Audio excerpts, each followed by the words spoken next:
ሰላም ጤና ይስጥልኝ የማለዳ ግሎባል ቤተሰቦች፣ ሌቱን ከመካከለኛው ምስራቅ ሰበር መረጃዎች ተሰምተዋል። በኢራን ደቡብ ፋርስ የጋዝ ማምረቻ ስፍራ የሚገኘው የፔትሮኬሚካል ተቋም ላይ እስራኤል የአየር ድብደባ ፈጸመችበት። ኳታር እስራኤል በተፈጥሮ ጋዝ ማምረቻ ስፍራው ላይ የፈጸመችውን ጥቃት አደገኛና ኃላፊነት የጎደለው ስትል ኮንናለች። እስራኤል የኢራን ቁልፍ ከፍተኛ አመራሮችን መግደሏን ቀጥላለች። አሁን ደግሞ በአንድ ቀን ልዩነት 3 ከፍተኛ የደህንነት ባለስልጣናትን መግደሏን አስታውቃለች። ኢራን ማን እንደሚሰልላት እልማሞቶቹን ልታወቅ አልቻለችም። እስራኤል እነማንን ገደለች? እንዴትስ አገኘቻቸው? የቀድሞ የሞሳድ ባለስልጣን ራሚ ግራ ለቢቢሲ አስተያየታቸውን ሰጥተዋል። አብራችሁን ከቆያችሁ ታደምጡታላችሁ። ቀጣይ ቪዲዮ እንዲደርሳችሁ ሰብስክራይብ ነክታችሁ የደውል ምልክቷን መጫን እንዳትረሱ። መረጃዎቹን በዝርዝር ላድርሳችሁ። በግዛቷ ውስጥ የሚገኘው የዓለም ትልቁ የተፈጥሮ ጋዝ ማምረቻ ስፍራ በእስራኤል የተመታባት ኢራን የኳታር ነዳጅ ኩባንያ ላይ የሚሳኤልና የሮኬት ጥቃቶችን ፈጸመች። ይህን ጥቃት ተከትሎ ኳታር ኢራንን ለቀጠናው ብሔራዊ ደህንነትና መረጋጋት ቀጥተኛ ስጋት ስትል የገለጸች ሲሆን 2 የቴሄራን ዲፕሎማቶችንም አባራለች። ትላንት እስራኤል በደቡብ ፋርስ የሚገኘው የፔትሮኬሚካል ተቋም የአየር ድብደባ ከፈጸመች በኋላ ኢራን ኳታር፣ ሳውዲ አረቢያና የተባበሩት አረብ ኤሚሬቶች ውስጥ የሚገኙ የነዳጅ ማውጫ ስፍራዎች ላይ የአጸፋ ጥቃት እንደምትፈጽም አስጠንቅቃ ነበር። የኢራን ፕሬዝዳንት መሱድ ፔዜሽኪያን ደቡብ ፋርስ የጋዝ ስፍራ ላይ ከደረሰው ጥቃት በኋላ ባደረጉት ንግግር የዚህ ጥቃት መዘዝ ከቁጥጥር ውጪ እንደሚወጣ አሳስበዋል።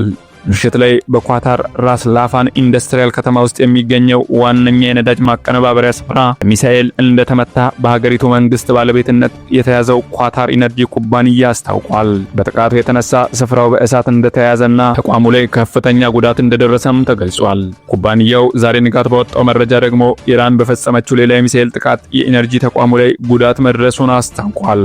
ኳታር የኢራንን ጥቃት ለቀጠናው ብሔራዊና ደህንነት መረጋጋት ቀጥተኛ ስጋት ብለዋለች።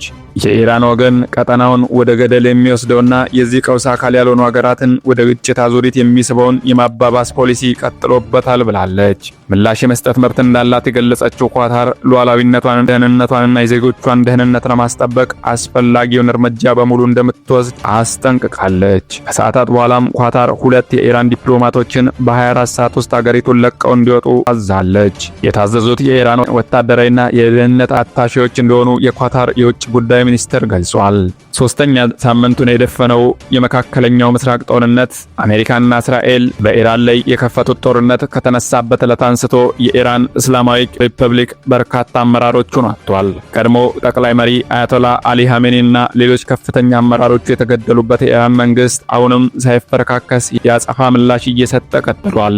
እስራኤልም ከመጀመሪያዎቹ የጦርነት ቀናት በኋላ ረገብ አድርጋ የነበረውን የኢራን ባለስልጣናትን ግድያ በድጋሚ ቀጥላ በአንድ ቀን ልዩነት 3 ከፍተኛ የደህንነት ባለስልጣናትን መግደሏን አስታውቃለች።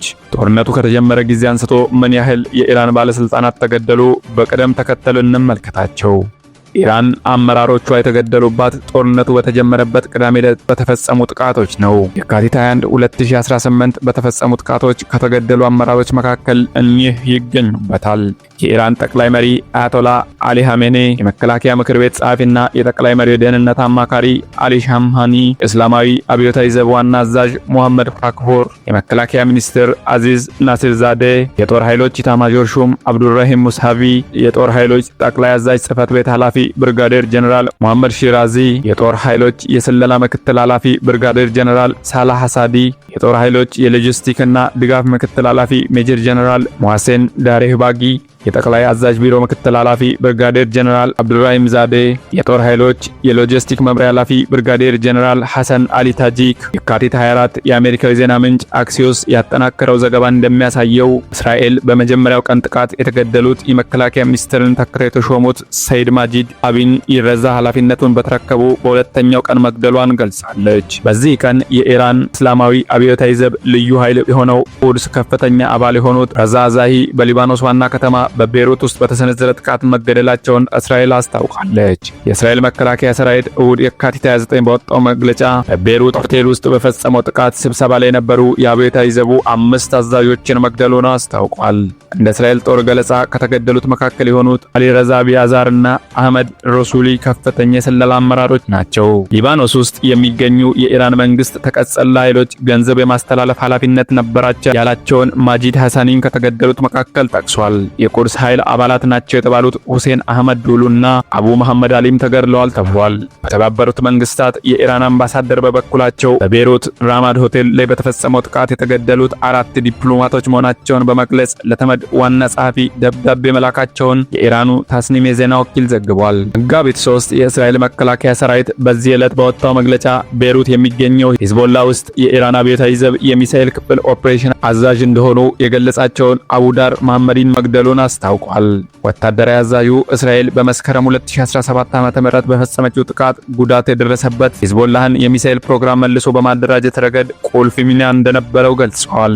እስራኤል ከመጀመሪያው ዙር ጥቃት በኋላ ከፍተኛ ኃላፊነት ላይ ያለን የኢራን ከፍተኛ የደህንነት አመራር የገደለችው መጋቢት 8 ነው። የኢራን ብሔራዊ ደህንነት ጠቅላይ ምክር ቤት ዋና ጸሐፊ አሊ ላርጃኒ በእስራኤል ጥቃት ተገድለዋል። ከዚህ ቀደም ለ12 ዓመታት የኢራን ፓርላማ አፈ ጉባኤ ሆነው ያገለገሉት ላርጃኒ የተገደሉት ከልጃቸው ጋር በተደበቁበት አፓርትመንት ላይ በተፈጸመ ጥቃት እንደሆነ ተዘግቧል። በተጨማሪም ባሲጅ የተባለው የአብዮታዊ ዘቡ ታጣቂ ኃይል አዛዥ የሆኑት ጎላም ሬዛ ሶሌማኒ በእስራኤል ጥቃት ተገድለዋል። ኢራን የደህንነትና ወታደራዊ አመራሮቹን ግድያ እንደምትበቀል ዝታለች። መጋቢት 9 ምሽት እስራኤል በፈጸመችው ጥቃት የኢራን የደህንነት ሚኒስትር እስማኤል ሐቲብን መግደሏን የእስራኤል መከላከያ ሚኒስትር እስራኤል ካትስ ተናግረዋል። ኢራን የስለላ ኃላፊው ስለመገደላቸው እስካሁን ማረጋገጫ አልሰጠችም። የእስራኤል ባለስልጣናት የኢራንን ከፍተኛ ፖለቲካዊና ወታደራዊ አመራሮችን መግደላቸውን እንደሚቀጥሉ እየተናገሩ በመሆናቸው የሰለባዎቹ ቁጥር አሁን ባለበት ላይቆም ይችላል። የቀድሞ የሞሳድ ባለስልጣን የኢራኑ ጠቅላይ መሪና እስካሁን የተገደሉት የኢራን ባለስልጣናት እንዴት ኢላማ ሊሆኑ እንደቻሉ ይናገራሉ። የቀድሞ የእስራኤል የስለላ ድርጅት ሞሳድ ከፍተኛ ባለስልጣን የነበሩት ራሚ ግራ ለቢቢሲ እንደተናገሩት ሳይበር ቴክኖሎጂዎችና የዲጂታል መሳሪያዎች በስለላ ስራ ውስጥ ወሳኝ ሚና ይጫወታሉ።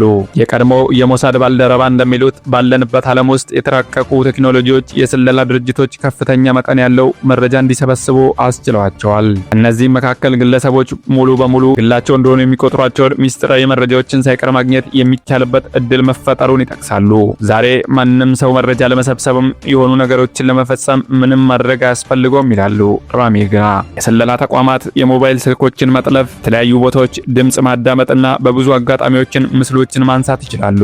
ስለላ መረጃ አሰባሰብ አሁን በበይነመረብ መሳሪያዎችና በተራቀቁ ቴክኖሎጂዎች ላይ በእጅጉ የተመሰረተ ነው። ነገር ግን ይላሉ ራሚ ግራ፣ አንዳንድ ጉዳዮች ለኔም ጭምር እንቆቅልሽ ናቸው። የእስራኤል ጠቅላይ ሚኒስትር እንዳዩት የተናገሩት የአያቶላ አሊ ሐሚኒ አስክሬን ምስል እንዴት እንደተገኘ አሁንም ግልጽ አይደለም ይላሉ። ይህ ምስል የተገኘው በሳይበር ኦፕሬሽን ወይም አንድ በስፍራው ላይ ከነበረ የሰው ምንጭ በኩል ሊሆን ይችላል በማለት በዘመናዊ ቴክኖሎጂ አማካኝነት ከሚገኘው መረጃ ባሻገር በውስጥ የሚሰበሰብ መረጃ ወሳኝ መሆኑን አክለዋል። ተጨማሪም የኢራኑ ጠቅላይ መሪ ጥቃቱ በተፈጸመበት ወቅት ለምን ቤታቸው ውስጥ እንደነበሩ ግልጽ እንዳልሆነ ተናግረዋል።